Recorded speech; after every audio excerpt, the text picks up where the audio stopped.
everyone, welcome back to Learn Connect. I'm Nina. And I'm Emma. Last time we talked about socializing with friends and family and how spending time together can really lift our mood. But today we are moving into something Gen Z's do every single day, listening to music and podcasts. Exactly. So, Emma, let's start with the obvious question. What types of music or podcast topics are most popular among young people today? Well, I think genre like pop, R&B, and indie are huge right now. But for podcasts, young people tend to love topics related to self-improvement, true crime, and daily motivation. Some podcasts even help people reflect on their feelings. I think it's because Gen Z really values anything that feels authentic and relatable. Yes, totally agree with you. I love listening to lofi beats when I study and for podcasts. I follow ones that talk about mental health and real life stories. I feel so intimate, like someone is talking directly to you. Yeah, that's a good way to describe it. Then, which one do you prefer when relaxing? Music or podcast, Nina? Um, for relaxing, I choose music. It helps me breathe and slow down after a long day. If I listen to a podcast, I feel too focused on the content.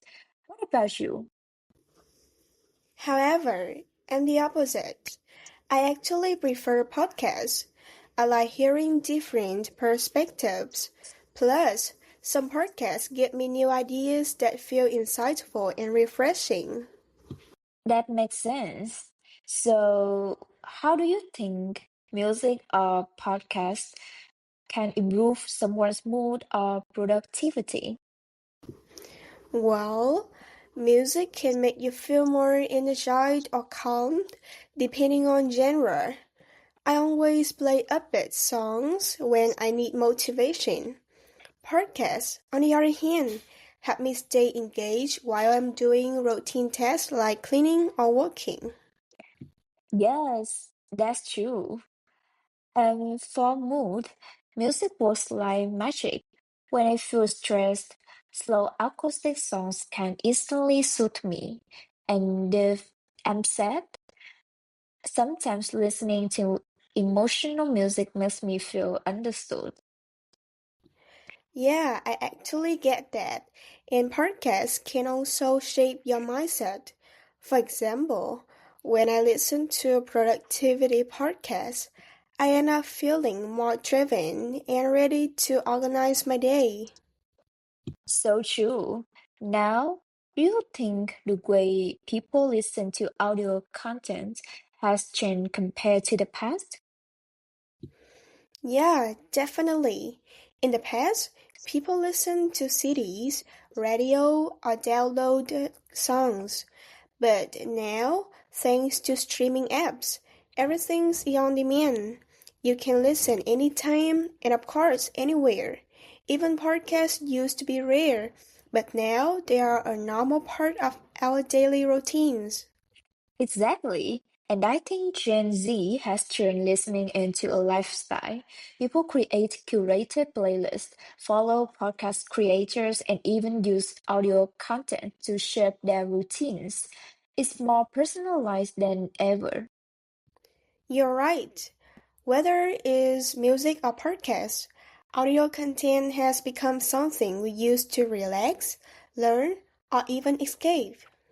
And it's something we do every day without thinking. Right. Now, just before we end our conversation today, let's review some useful words used in this episode. Authentic, real, true, and not fake. Intimate, private, and personal in a warm or close way. Insightful, showing a deep understanding of something. Energized, feeling full of energy or enthusiasm. Engage, interested, and actively involved in something.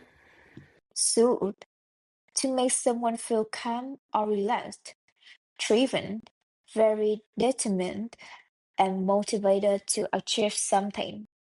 On demand, available whenever you want, shape their routines, influence or organize someone's daily habits. Curated, carefully selected and arranged for a specific purpose. So, whether you're a music lover or a podcast addict, just enjoy it. Your free time should feel good. Exactly. Listen to whatever inspires you or keeps you going. The important thing is that it adds positivity to your day. Thanks for tuning in. See you next time on Connect.